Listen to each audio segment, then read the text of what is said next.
మీ జీఐఈటీ ఇప్పుడు జీజేయుగా మారింది. 2000కు పైగా ప్లేస్మెంట్స్, ఐపీఎం, కేపీఎంజీ వంటి సంస్థలతో ఇంటిగ్రేటెడ్ కోర్సులు. యూపీఎస్సీ కోచింగ్, అడ్మిషన్లు ఓపెన్.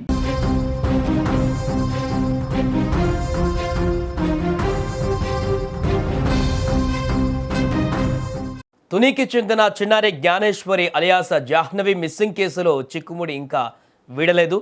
9 రోజులవుతున్న ఈ కేసులో చిన్న క్లూ కూడా దొరక్కపోవడం పోలీసులకు ఇప్పుడు విస్తుపోయేలా చేస్తుంది.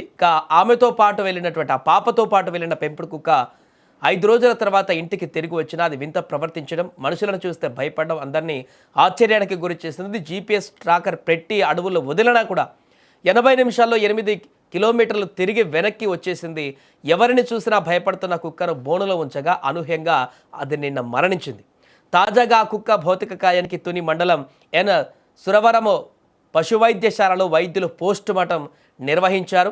అనంతరం కుక్క శరీర భాగాలను బాధిత కుటుంబానికి అప్పగించారు. పోస్టుమార్టం నమూనాలను పోలీసులు విశాఖ ల్యాబ్కు తరలించారు. పోస్టుమార్టం నివేదికలో ఏం తేలుతుందన్న దానిపైన ఇప్పుడు సర్వత్రా ఆసక్తి నెలకొంది. ఎందుకంటే నిన్న మొన్నటి వరకు చాలా యాక్టివ్గా ఉన్నటువంటి ఆ యొక్క పెంపుడు కుక్క ఆల్ ఆఫ్ సడన్గా ఎందుకు చనిపోయింది, దాని మీద ఏమైనా విష ప్రయోగం జరిగిందా, లేకుంటే ఇంకేదైనా కారణాలు ఉన్నాయా, వీటన్నిటికి కూడా ఆ పోస్టుమార్టం నివేదికలోనే బయటకు వచ్చేటువంటి అవకాశం ఉంది. దాని ద్వారా ఒక క్లారిటీ వచ్చేటువంటి అవకాశం కూడా కనిపిస్తుంది.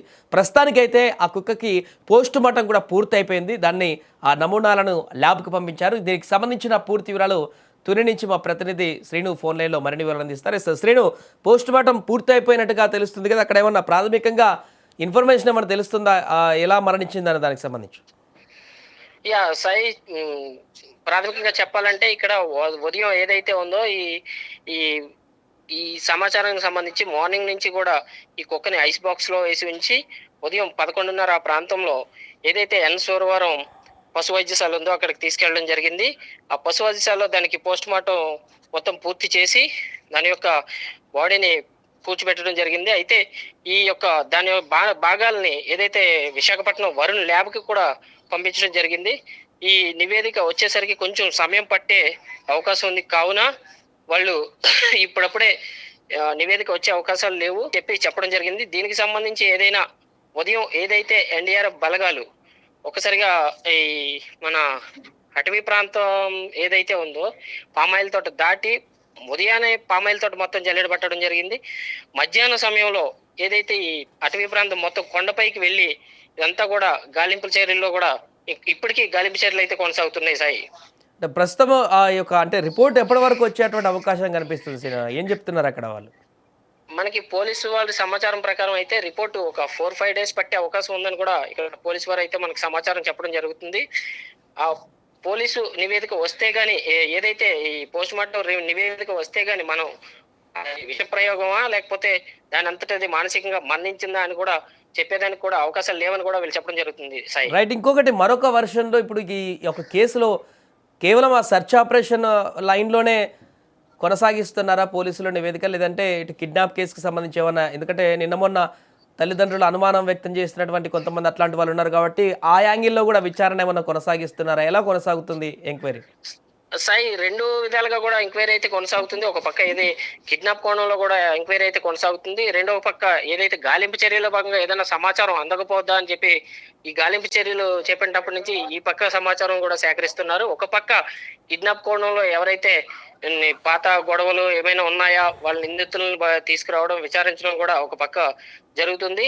ఎవరైతే అనుమానితులు ఉన్నారో వాళ్ళందరినీ కూడా పిలిచి ఇక్కడ వాళ్ళు స్టేషన్ పిలిచి విచారించిన ప్రతి ఒక్కరిని కూడా విచారించడం జరుగుతుంది. Sai, right, thank you Srinu. అది మొత్తానికి యొక్క పెంపుడు కుక్క, చనిపోయినటువంటి కుక్క ఏదైతే ఉందో పశు వైద్యశాలలో దానికి పోస్ట్ మార్టం కూడా పూర్తయిపోయింది. అయితే వెంటనే ఆ యొక్క రిపోర్ట్ రాదు కాబట్టి ఆ రిపోర్ట్ వస్తే కానీ అసలు ఆ కుక్క ఎలా చనిపోయింది, దానికి ఉన్నటువంటి ప్రాబ్లం ఏంటి, ఏమైనా విషప్రయోగం జరిగిందా, లేకుంటే దానంతట అదే చనిపోయిందా, పూర్తి కారణాలు కూడా ఆ రిపోర్ట్లో బయటకు వచ్చేటువంటి అవకాశం ఉంది. దాని ద్వారా ఒక చిన్న క్లారిటీ అయితే వచ్చే అవకాశం ఉంది పోలీసులకు కానీ దర్యాప్తు బృందాలకు కానీ. ఒకవేళ అది విషప్రయోగం వరకు దానివల్ల చనిపోయిందంటే ఖచ్చితంగా పాపని ఎవరు కిడ్నాప్ చేశారు, ఏదో జరిగిందనేటువంటి తెలుసుకోవడానికి కూడా 100% స్కోప్ అయితే ఉంటుంది. లేదు అనంటే ఇది నార్మల్గానే చనిపోయిందంటే ఇది ఇంకా కాంప్లికేట్గా మారేటువంటి అవకాశం ఉంటుంది. ఇంకా పాప ఎక్కడికి పోయిందో వెతకాల్సిన పరిస్థితి ఇంకా కొనసాగేటువంటి పరిస్థితి ఉంటుంది. కాబట్టి ఏదేమైనా ప్రస్తుతానికి తుని ఘటన 2 తెలుగు రాష్ట్రాలలో కూడా సంచలనంగా మారింది.